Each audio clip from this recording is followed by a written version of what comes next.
Hello guys, in this video I'm going to show you how you can download Overwatch 2 on your PC. So first you need to open your browser and then you need to download battle.net. Search for battle.net and from here you need to click on download battle.net. So here you can see that my download has been started. So once it is downloaded you need to double click on it. Then select your language. So here you can see that my battle.net has been installed. Now you need to create a new account. Click on this button and then I will go with my Google account.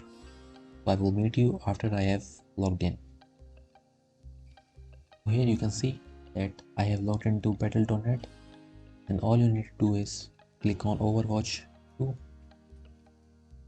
and after that click on play for free, and here you can choose your location, you can change your language and then click on start install.